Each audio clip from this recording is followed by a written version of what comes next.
अस्सलाम वालेकुम, मैं हूं रेहान तारिक और आप देख रहे हैं दास्ताक। आजाद कश्मीर इंतखाबात में बदतरीन शिकस्त और सियालकोट का ज़िमनी इंतखाब हारने के बाद ना कोई शिकवा शिकायत, ना हरफे हकायत, ना कोई मीडिया टॉक, ना ही प्रेस कॉन्फ्रेंस, ना सोशल मीडिया पर नुक्ता एतराज और ना ही तहरीक इंसाफ हुकूमत पर जो वार हैं उसका कोई जवाबी वार किया जा रहा है। पाकिस्तान मुस्लिम लीग नून के सदर शहबाज शरीफ नहायत मानी खेज खामोशी इख्तियार किए हुए हैं। पहले आज़ाद कश्मीर इंतखाबात की सियासी मुहिम से दूरी और मसलहत आमेज चुप पर सवालात उठाए गए कि कश्मीर जैसे गैर मामूली सियासी इंतखाबात में पार्टी सदर क्यों गायब रहे, जिसके जवाब में मुख्तलिफ तौजीहात पेश की जाती रहीं। कमर में तकलीफ, बुजुर्गी का उज़्र भी पेश किया गया। मगर इस सब के बाद जो कुछ आज़ाद कश्मीर में हुआ, नून लीग अपनी हुकूमत के दिफा में बुरी तरह नाकाम रही। मगर इस नाकामी पर भी पार्टी सदर खामोश रहे। इसी खामोशी का फायदा उठाते हुए वज़ीर आज़म के मुआविन खुसूसी शहबाज गिल ने अपने रिवायती अंदाज में एक ट्वीट दागी जिसमें उन्होंने दावा किया कि नून लीग के दो बड़ों में लड़ाई हो चुकी है।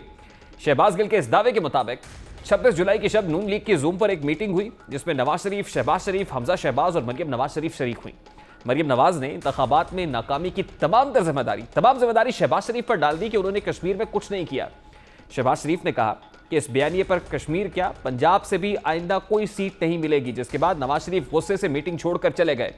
यह दावा महज दावा था, सियासी बयानबाजी थी, सियासी इख्तलाफात पैदा करने की कोशिश या कुछ और। मगर आज ये तासुर कि शहबाज शरीफ मुस्लिम लीग नून की एंटी एस्टेब्लिशमेंट पॉलिसी से नाखुश हैं, ये तासुर मजीद गहरा हो गया है क्योंकि पंजाब पाकिस्तान मुस्लिम लीग नून का मजबूत गढ़ समझा जाता है। वहां सियालकोट की सूबाई नशिस्त हारने के बावजूद पार्टी सदर की खामोशी और इसी खामोशी में चंद मजीद सवालात, शुकूक व शुबात और कयास आराइयों का बाजार भी गर्म हो गया है। आज एक वेरीफाइड ट्विटर हैंडल से एक ट्वीट की गई है। अगर वो ट्वीट हम आपके सामने रख सकें, ये ट्विटर हैंडल सैफ आवान नामी सारिफ का है। इस ट्वीट की अहमियत इसलिए भी ज़्यादा है क्योंकि इसी हैंडल को, ये जो वेरीफाइड ट्विटर हैंडल है, इसको मरियम नवाज शरीफ, माइजा हमीद समेत अहम लीगी रहनुमाओं ने फॉलो कर रखा है। ट्वीट में दावा किया गया है, ये ट्वीट आपके सामने है, इस ट्वीट में दावा किया गया है कि आज़ाद कश्मीर इंतखाबात में शहबाज शरीफ की हिकमत अमली नज़रअंदाज करने पर उन्होंने सदर का ओहदा छोड़ने का उसूली फैसला कर लिया है।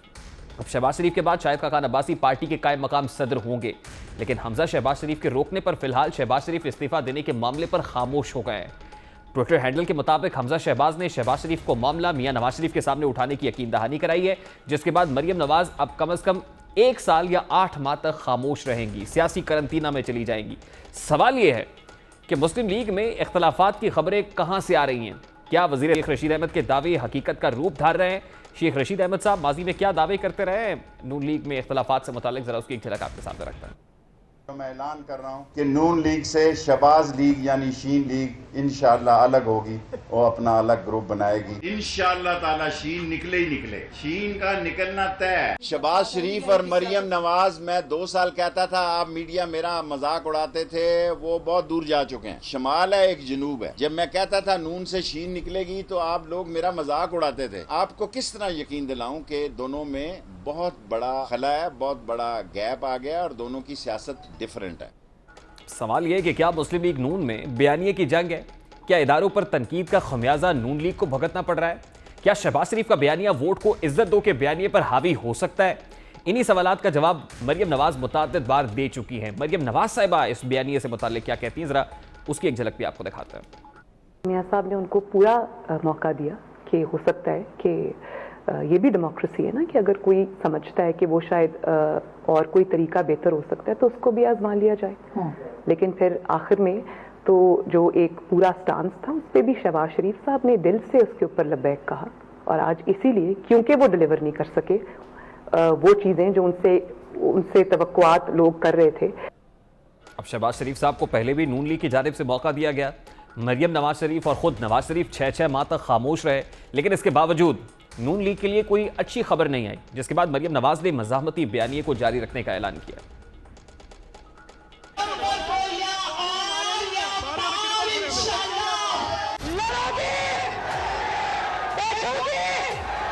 मैं इनको नहीं छोड़ूंगी, ये मेरा एक दूसरा रूप देखेंगे। मरियम नवाज ने आज़ाद कश्मीर इंतखाबात में भरपूर जलसे किए, अवाम के सामने वोट को इज्जत दो का बयानिया पेश किया।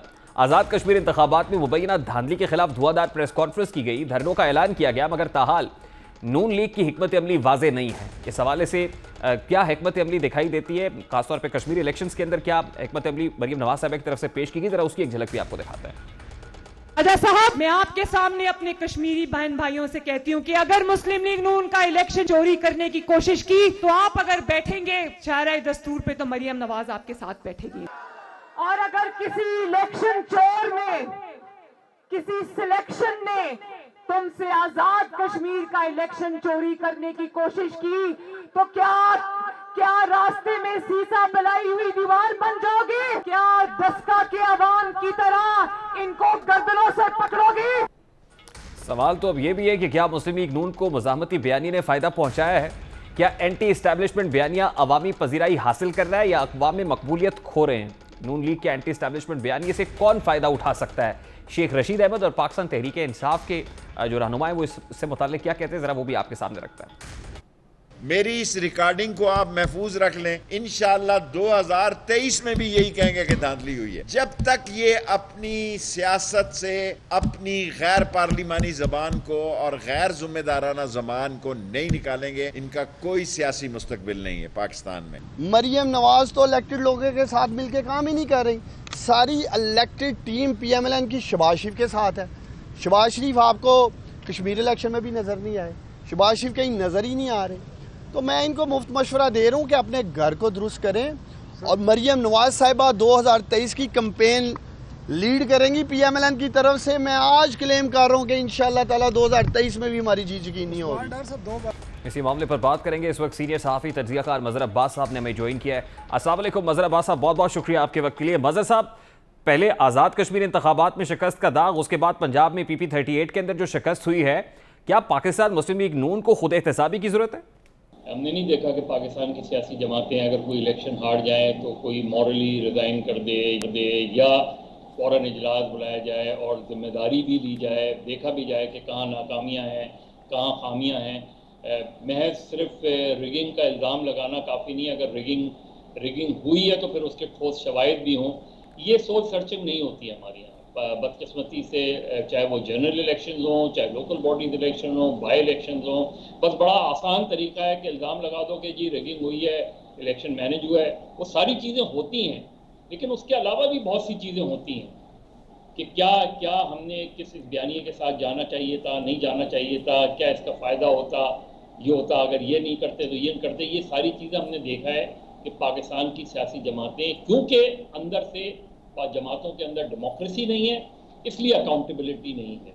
डेमोक्रेसी नाम ही अकाउंटेबिलिटी का होता है, और अगर अकाउंटेबिलिटी नहीं है, एहतसाब खुद एहतसाबी नहीं है, तो फिर जमहूरियत जो है और सियासी जमातों की जमहूरियत जो है वो कभी भी कामयाब नहीं है। साहब, आपको याद होगा डस्का इलेक्शन के बाद काफ़ी जारे मिजाजी देखी गई पाकिस्तान मुस्लिम लीग नून कैंप के अंदर, और उसके बाद अपना जो पॉइंट ऑफ व्यू है मनवाया भी पाकिस्तान मुस्लिम लीग नून ने। लेकिन आज़ाद कश्मीर इंतखाबात हो या फिर PP 38 हो, इसके बाद खास तौर पर जो पार्टी सदर है शहबाज शरीफ साहब, वो खासे खामोश दिखाई दे रहे हैं। Through out election campaign AJK के अंदर खामोश रहे, वो उतने फाल किरदार अदा करने में नाकाम रहे जैसे मरियम बीबी फ्रंट फुट पर दिखाई दे रही थी। अब PP 38 के अंदर शिकस्त हुई है, लेकिन ट्विटर हैंडल खामोश है, ना कोई प्रेस कॉन्फ्रेंस होती है, ना मीडिया टॉक होती है, ना उस पर अपना कोई वर्जन दिया जाता है पार्टी सदर की तरफ से। देखिए, इसी का नुकसान हो रहा है उन्हें। मतलब आज जो इजलास हुआ जिसकी खबरें सारी जगह चली, उस इजलास में शहबाज शरीफ क्यों नहीं थे? पार्टी के सदर हैं। पहला रिएक्शन पार्टी के सदर का आना चाहिए था इलेक्शन के ऊपर, लेकिन पार्टी का सदर उस इलेक्शन में था ही नहीं, उस कैंपेन में नहीं था, उस पूरी स्ट्रैटेजी में का हिस्सा नहीं थे शहबाज शरीफ।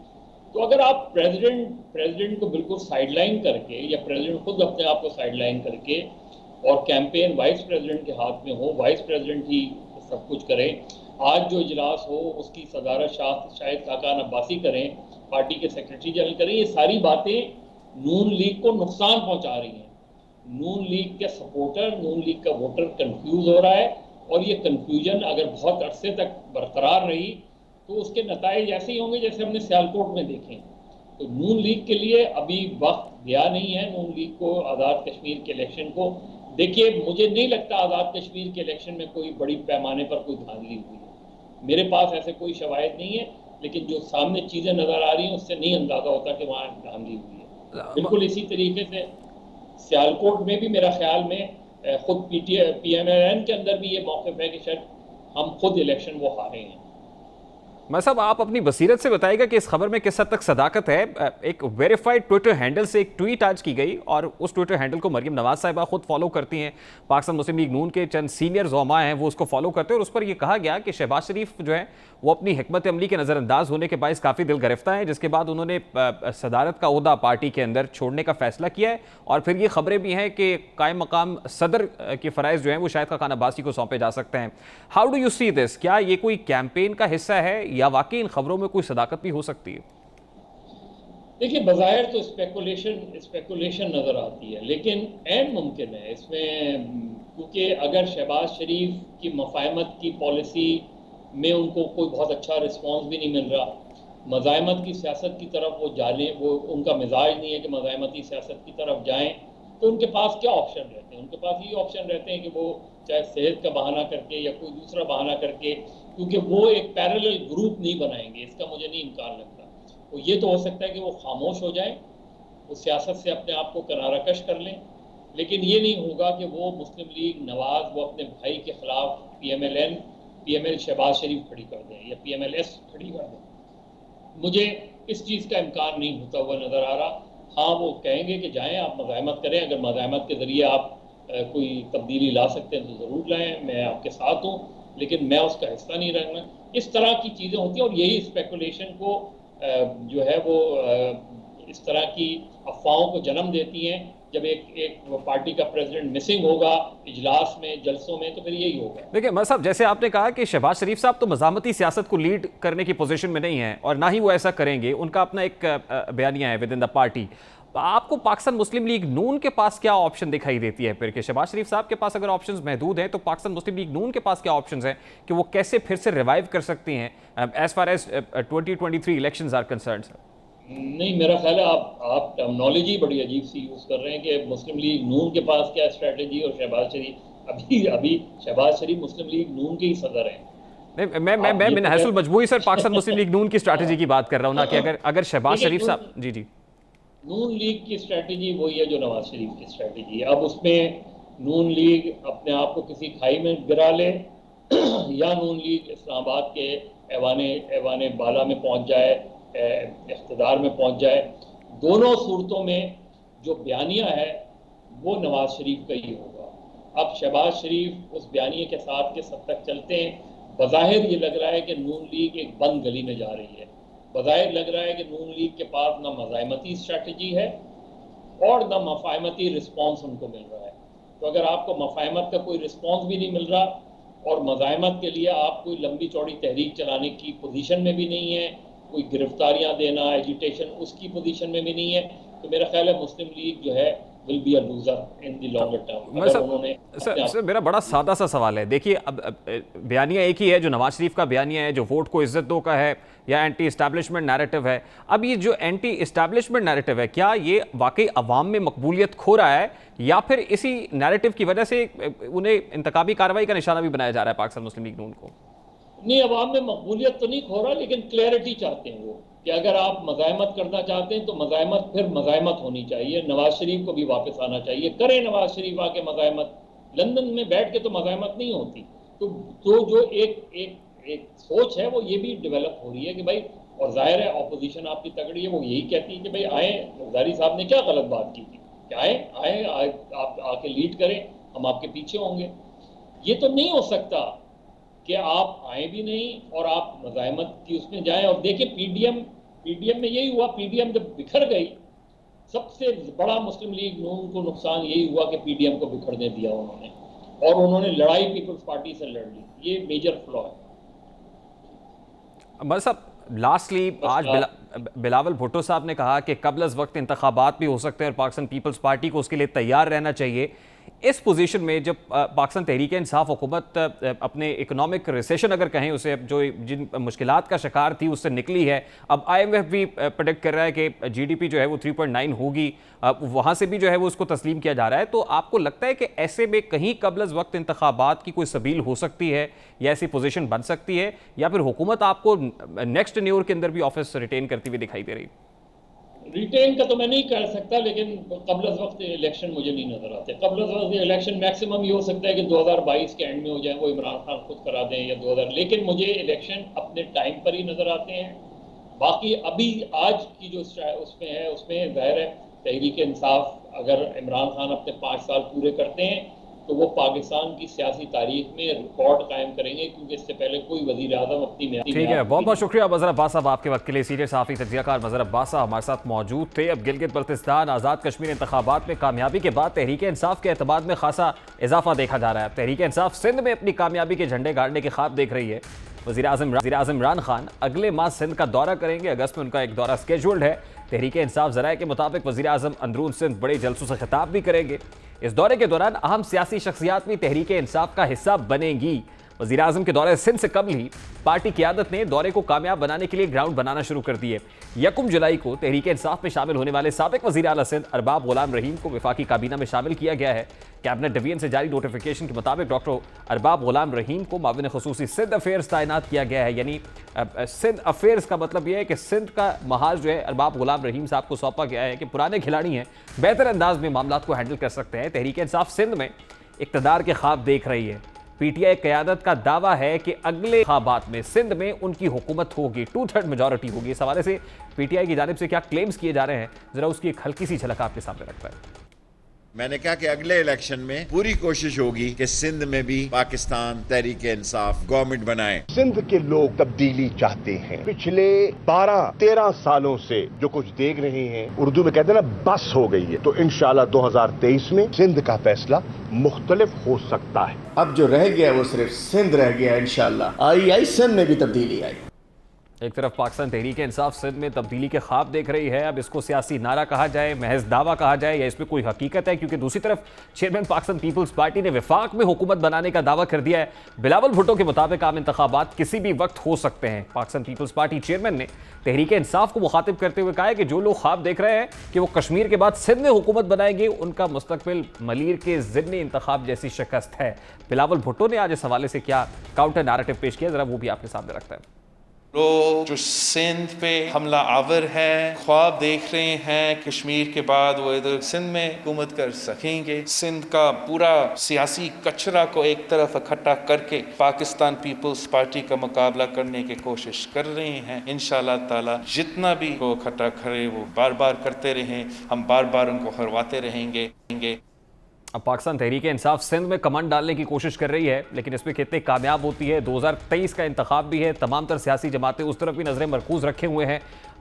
तब तक क्या होता है, क्या कबल वक्त इंतखाबात जिनका बिलावल साहब ने आज दावा किया है वो होते हैं, या फिर पाकिस्तान तहरीक इंसाफ यूं ही स्मूथ सेलिंग करती रहेगी। यकीनन आने वाला वक्त इस हवाले से बड़ा क्रूशियल। अभी एक ब्रेक लेंगे और क्विक शॉर्ट ब्रेक के बाद जब वापस आएंगे तो फिर बात करेंगे कि अफगानिस्तान मसले का हल, जिसमें पाकिस्तान की तजवीज़ कितनी काबिल अमल है। इस मामले पर बात करेंगे इस ब्रेक के बाद। हमारे साथ भी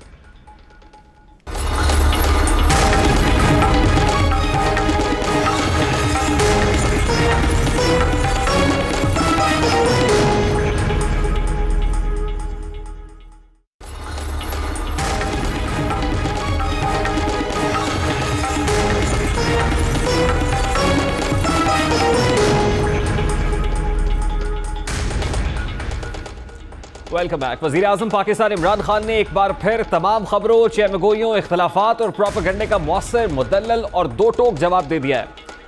वज़ीर आज़म ने अफगान सहाफ़ियों के वफ़द से मुलाकात में एक बार फिर अफगानिस्तान के मसले और पाक अफगान ताल्लुकात की वजाहत की है। वज़ीर आज़म के मुताबिक तालिबान पर पाकिस्तान का कंट्रोल है और ना ही पाकिस्तान तालिबान का तर्जुमान है। अफगानिस्तान में अमन का सबसे ज़्यादा फ़ायदा यकीनन पाकिस्तान को होगा। वज़ीर आज़म इमरान खान का कहना था कि इत्तेहादी अफवाज की गलतियों का इल्ज़ाम पाकिस्तान के सरासर नाइंसाफ़ी है। क्या कह रहे थे, जरा उसकी एक झलक आपके साथ रखता है। This feeling is deliberately being perpetuated by India that Pakistan is controlled by the military establishment. All the policies, foreign policies that my government has made, they have been part of a manifesto for the past 25 years. I always believed that there was no military solution in Afghanistan. I always believed that eventually there will have to be a political settlement in Afghanistan. I always wanted to have peace with India. The Pakistan Army has fully backed all my initiatives towards India for peace. It's India that refuses to have peace because India today is controlled by the RSS ideology, which is anti-Pakistan and anti-Muslim. वज़ीर-ए-आज़म पाकिस्तान ने अफ़गान सहाफ़ियों के तल्ख़ सवालात का खंदा पेशानी से सामना किया है। उन्होंने अफ़गान अवाम को पैगाम दिया है कि कोई भी बाहर से आकर अफ़गानिस्तान के मसाइल हल नहीं करेगा, बल्कि ये फ़ैसला अफ़गान अवाम ने करना है कि उनके लिए बेहतर कौन है। पाकिस्तान के लिए काबुल में अमन इसलिए अहम है क्योंकि इस्लामाबाद उसके ज़रिए वस्ती एशियाई ममालिक तक रसाई हासिल करेगा। खत्ते के किसी भी दूसरे मुल्क से ज़्यादा पाकिस्तान ने अफ़गानिस्तान में अमन के लिए कोशिशें की हैं। अब अफ़गान माल किसमें मुज़मर है, क्या जो वज़ीर-ए-आज़म इमरान खान तजवीज़ कर रहे हैं ये हल काबिल कबूल होगा? इस आम मामले पर बात करेंगे। माहिर अफ़गान अमूर समी यूसुफ़ज़ई साहब ने हमें ज्वाइन किया है। अस्सलाम वालेकुम समी यूसुफ़ज़ई साहब, बहुत बहुत शुक्रिया आपके वक्त के लिए। समी साहब, वज़ीर-ए-आज़म इमरान खान ने एक बार फिर दोहराया है कि अफ़गान मामले का हल असल में सियासी तौर पर निकलना चाहिए। इस मसले के सियासी हल में असल रुकावट कौन है समी यूसुफ़ज़ई साहब? मेरे ख्याल में ये एक पाकिस्तान का एक नैरेटिव है उनके लीडर्स के, पॉलिटिकल लीडर्स के, मिलिट्री लीडर्स के, कि हम अफगान मसले के पॉलिटिकल सेटलमेंट चाहते हैं। लेकिन इनके बयानात से जो अफगान अवाम है और अफगान गवर्नमेंट है शायद उनको इख्तिलाफ है। वो समझते हैं कि तालिबान के ऊपर पाकिस्तान का एक इन्फ्लुएंस है। अगर वो सेटलमेंट की बात करते हैं तो एक तालिबान पर एक काबिल अमल प्रेशर डाले। सभी साहब, एक बहुत बड़ा एतराज़ जो उठाया जाता है वो ये है कि पाकिस्तान में बहुत सारी अफगान फैमिलीज़ हैं, रेफ्यूजीज़ की शक्ल में आए, यहाँ पर बसने लगे। पाकिस्तान उस पर ये मौक़िफ़ अपनाए हुए है कि हम उन फैमिलीज़ के साथ क्या करें, क्या हम उनको निकाल बाहर करें अचानक से? ऑब्वियसली अगर वो यहाँ पर हैं, रेफ्यूज उन्होंने लिया तो उनके कनेक्शन ज़रूर मौजूद हैं। तो इस हवाले से इस एतराज़ में अफगान गवर्नमेंट कितनी हक बजानिब है और पाकिस्तान का मौक़िफ़ क्या तस्लीम किया जाना चाहिए? देखिए, अफगान रिफ्यूजीज का पाकिस्तान में क्या हैसियत है? अगर एक पुलिस ऑफिसर जाकर किसी कैंप में 2000 अफगानियों को बिठून कर पुलिस स्टेशन ले आ सकते हैं, लेकिन जो मिलिटेंट्स है, जो तालिबान के रहनुमा है, जो उनको पाकिस्तान में उनका कत्ल हो रही है, कुछ लोग मर रही है, उनके फातहे वहाँ पे हो रही है, उनके पुल वहाँ पे हो रहे हैं। उसके बाद मेरे ख्याल में ये रिफ्यूजीज बेचारे ठीक है, अफगानों के अंदर उनके कुछ हिमायती होंगे तालिबान के, लेकिन फिर भी ये स्टेट की जिम्मेदारी है। इसका मतलब तो ये नहीं है कि अगर अफगान महाजरीन के अंदर तालिबान के सिंपथाइजर है तो फिर आप तालिबान को, जो अफगानिस्तान में उन्होंने एक पूरे एक सिस्टम के खिलाफ लड़ाई शुरू की है, फिर उनको इजाजत है। सभी सब, we have to be very clear about it ना, कि हम उनके खिलाफ को ताकत का इस्तेमाल करना चाहते हैं, क्योंकि इमरान खान साहब तो बारहा कह रहे हैं कि हम ये पराई जंग के अंदर अब की बार नहीं कूदेंगे, जो माजी में गलतियां हुई हैं वो गलतियां हम दोहराएंगे नहीं। तो क्या पाकिस्तान इस पोजीशन में है कि वो ताकत का इस्तेमाल करे as far as refugees are concern या फैमिलीज आर कंसर्न, जिनके ऊपर बहुत बड़ा रिजर्वेशन है अफगान गवर्नमेंट का? नहीं, मेरे ख्याल में अब तो बिल्कुल पाकिस्तान को इसकी ज़रूरत ही नहीं कि अफगान तालिबान के ख़िलाफ़ कोई एक्शन ले या उनको गिरफ्तार करे, इसलिए कि अब तालिबान एक बहुत बड़ा हकीकत है। और ये भी हकीकत है, अगर तालिबान के ख़िलाफ़ चाहे इमरान खान की हुकूमत था या पहले मुशर्रफ की हुकूमत थे या जरदारी साहब या नवाज शरीफ साहब, अगर उनके ख़िलाफ़ इक़दाम करते थे तो एक रिएक्शन पाकिस्तान के अंदर में जो मजहबी ग्रुप से, जो जहादी ग्रुप से, उनके तरफ से आ जाते।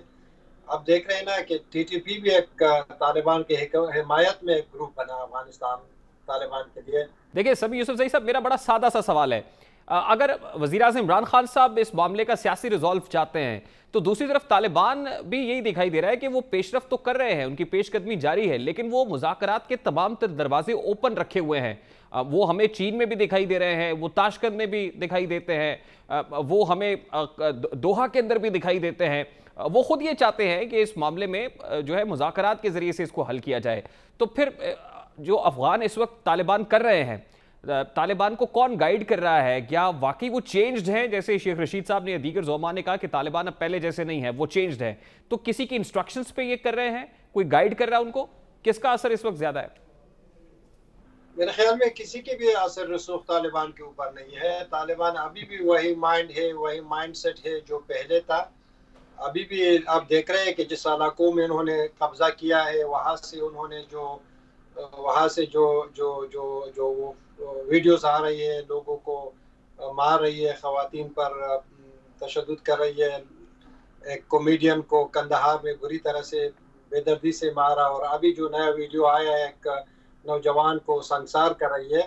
तो मेरे ख्याल में वो खुद तालिबान अब तक काबुल पर कब्जा नहीं किया है, वो बुरी तरह एक्सपोज हो गई है।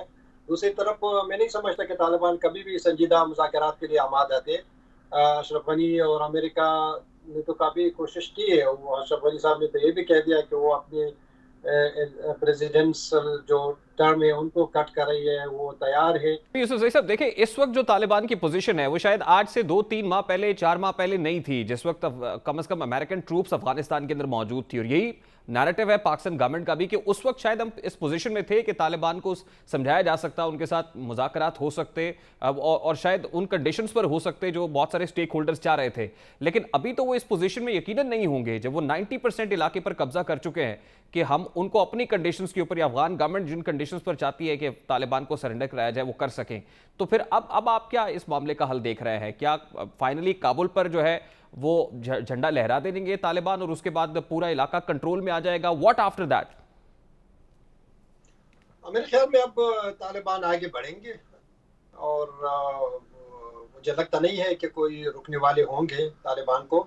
लेकिन तालिबान ने जिस इलाकों में अभी कब्जा किया है 1 महीने में, वहाँ पर उन्होंने जो कार्रवाई की, उनके बारे में जो रिपोर्ट्स आ रहे हैं, जो लोगों के साथ उनका जो रवैया है, उसको देखकर लगता है कि तालिबान की मोमेंटम जो अब स्लो हो गई है और लोग उनके खिलाफ हो गई है। लोगों का ख्याल था कि शायद तालिबान तब्दील हो गई है, लेकिन तालिबान बिल्कुल तब्दील नहीं हुए। मैं नहीं समझता कि इस वक्त ये मसला है कि वो 90% पर काबिज है या 100% पर काबिज है। लेकिन दुनिया देख रही है कि तालिबान अगर वापस आ रही है तो वही पुरानी मोड में आ रही है और पुरानी हुकूमत का उनका रिहर्सल है। फिर दोबारा वही होंगे। दुनिया के अमेरिका और दूसरी ममालिक कोई भी उनकी हुकूमत रिकग्नाइजेशन के लिए तैयार नहीं हो। दुनिया में भी तो अब नई सफबंदी देखी जा रही है। मतलब देखिए, अगर तालिबान, सुहेल शाहीन साहब के स्टेटमेंट्स देखने को मिलते हैं, ज़बीउल्लाह मुजाहिद जब मीडिया पे आते हैं, बात करते हैं कि हम we want Afghanistan to progress, माशी तौर पर भी तरक्की करता हुआ अफगानिस्तान देखना चाहते हैं, तो ऑब्वियसली वो दुनिया के साथ कट कर तो नहीं होगा, दुनिया के साथ जुड़ना तो पड़ेगा। ऐसे में जो स्टेक होल्डर्स है, एक तरफ चाइना खड़ा हुआ है, फिर ईरान भी है, फिर ऑब्वियसली रशिया का भी कुछ ना कुछ इन्फ्लुएंस है, पाकिस्तान भी है वेस्टर्न बॉर्डर के ऊपर। तो आपको क्या दिखाई देता है कि इस सफबंदी में कहीं ना कहीं इस इन्फ्लुएंस के अंडर आ जाएंगे? क्योंकि दूसरी तरफ अमेरिकन ट्रूप्स तो निकली हैं, शायद वहां पर तो गमो गुस्सा होगा तालिबान का। क्या ये वाला जो एंड है, ये ब्लॉक जो है, ये ज्यादा इन्फ्लुएंशियल ब्लॉक बनकर सामने आएगा और इसकी सपोर्ट हासिल होगी तालिबान को मुस्तकबिल करीब में?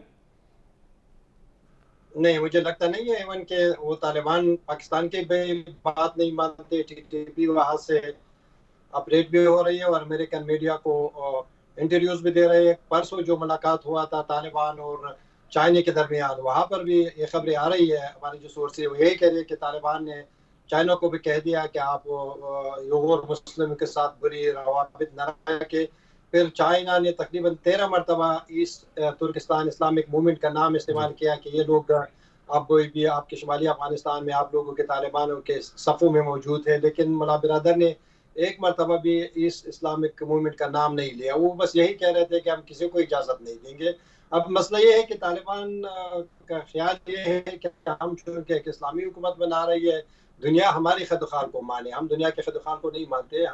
हमारा अपना एक रविश है, हमारा अपना एक तर्ज तरीका है और अगर लोग कबूल करते हैं हमारी हुकूमत को ठीक है, नहीं कबूल करते हमें इसका कोई परवाह नहीं है। अगर इस तरह हम कर देते तो 2001 में उनके हुकूमत नहीं चाहते थे। अब चाइना हमसे कह रहे हैं कि इस तुर्किस्तान वालों को निकाल दो। बहुत बहुत शुक्रिया समी यूसुफजई साहब आपके वक्त के लिए। माहिर अफगान उमूर समी यूसुफजई हमारे साथ मौजूद थे। अभी एक ब्रेक लेते हैं, ब्रेक के बाद वापस आएंगे तो पाकिस्तान तहरीक इंसाफ के एमपी नज़ीर चौहान, उनको बागी कौन कर रहा है, इस मामले को उठाएंगे। इस ब्रेक के बाद हमारे साथ रहिए।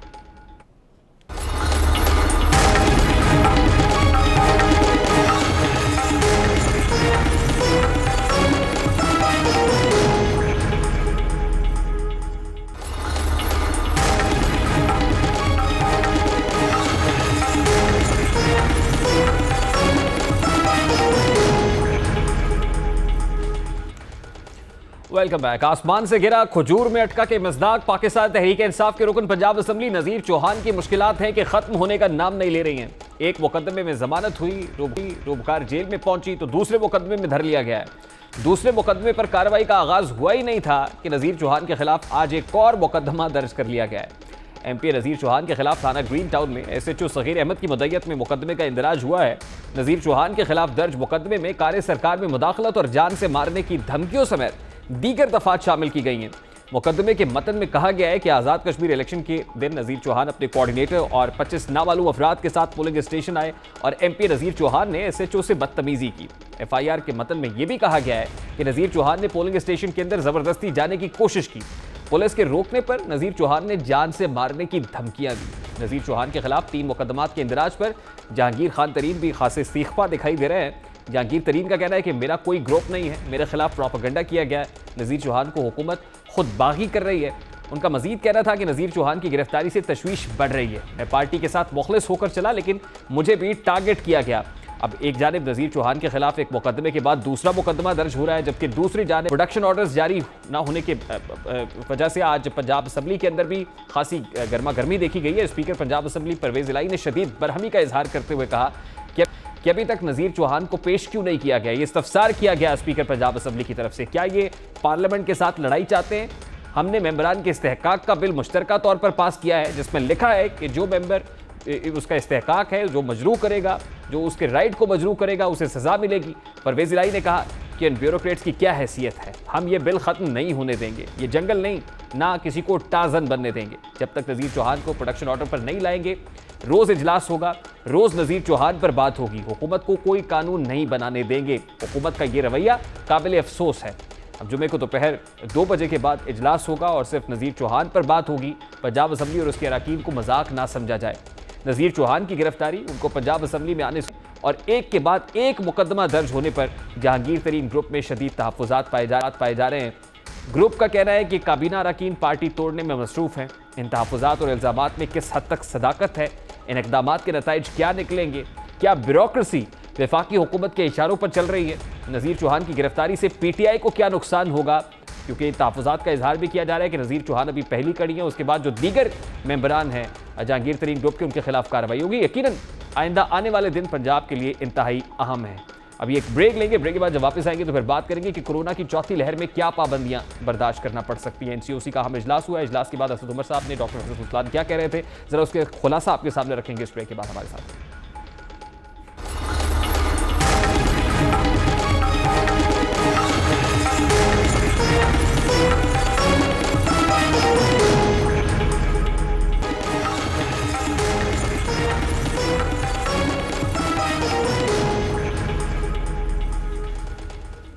Welcome back. मुल्क भर में कोरोना की चौथी लहर में शिद्दत आ गई है। अवाम SOPs की पाबंदी नहीं कर रही, जिसके बाद हुकूमत ने वाज़ेह हिकमत अमली तैयार कर ली है। हुकूमत ने खबरदार किया है कि 31 अगस्त से कबल वैक्सीन लगवा लें, वरना कहीं भी काम इजाज़त नहीं होगी। यानी अब वैक्सीन आपके नेशनल आइडेंटिटी कार्ड के तौर पर काम करेगी। किसी भी जगह पर आपको जाना है तो आपको अपना ID कार्ड, आपको अपना वैक्सीनेशन सर्टिफिकेट दिखाना होगा। आज असद उमर साहब इससे मुताल्लिक़ क्या कह रहे थे, जरा उसकी एक झलक आपके सामने रखते हैं। कल हमने ये भी सुना कि जाहिर बिल्कुल ठीक कर रही है सिंध हुकूमत, जो है वो बड़े एक्टिवली इसको देख रहे हैं कि क्या इकदाम किए जाएं जिससे कराची में जो बहुत खतरनाक हद तक इस वक्त बढ़ी हुई है वबा का फैलाव बढ़ा हुआ है, उसको किस तरीके से रोका जाए। अगर हम इस इन्फोर्समेंट को मेहनत करके, और मैं ख़ास तौर पे इस वक्त कराची के पॉइंट ऑफ व्यू से बोल रहा हूँ, उसके बारे में बात करते हुए, और इसलिए हम पूरी, जिस तरीके से पहले भी रहा है, पूरी मदद देंगे सिंध हुकूमत को। ये जो भी हिदायत जारी की गई हैं उनकी ज़मीन पे अमल दरामद के लिए, और इसके लिए हमें जो सपोर्ट रिक्वायर्ड है, चाहे वो रेंजर्स हो या फौज हो, वो भी मुकम्मल तौर पर मुहैया की जाएगी। अब असद उमर ने कोरोना वैक्सीनेशन के लिए डेडलाइन देते हुए कहा है कि वैक्सीन लगवाने का अमल आसान तरीन कर दिया गया है। 31 अगस्त तक वैक्सीन ना लगवाने वालों के लिए मजीद सख्तियां करने जा रहे हैं। हुकूमत की जानिब से जिन अफराद को 31 अगस्त तक काम की इजाज़त नहीं होगी, उनमें बच्चों को स्कूल ले जाने वाले ड्राइवर्स और कंडक्टर्स शामिल हैं। होटल और रेस्टोरेंट्स में काम करने के लिए ज़रूरी है कि आप वैक्सीनेट कराएं खुद को, उसके बाद आप काम कर सकेंगे। कानून नाफिज करने वाले इदारों के एहलकार, पब्लिक डीलिंग वाले दफातर के मुलाजमीन को भी वैक्सीन लगवाना होगी। 18 साल से ज़ायद उम्र के हर तालिब इल्म के लिए वैक्सीनेशन का अमल मैंडेटरी होगा। असातिज़ा के लिए भी 31 अगस्त तक वैक्सीन लाजमी है। 1 अगस्त से हवाई सफर करने वालों के लिए वैक्सीनेशन लाजमी होगी। एटलीस्ट जिसकी फर्स्ट डोज हो गई है वो सफर कर सकते, कम 1 डोज लगवाने वाले मुसाफिर ही हवाई जहाज पर सफर कर सकेंगे, सवार हो सकेंगे। इस वक्त मुल्क में कोरोना वायरस की शिद्दत से निपटने के लिए हुकूमत के इक़दाम बर वक्त हैं।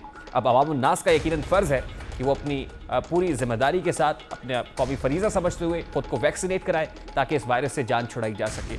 ये तो था आज का दास्ताक। आपसे मुलाकात होगी इंशाल्लाह कल। अपना रखिएगा ख्याल। अल्लाह हाफ़िज़।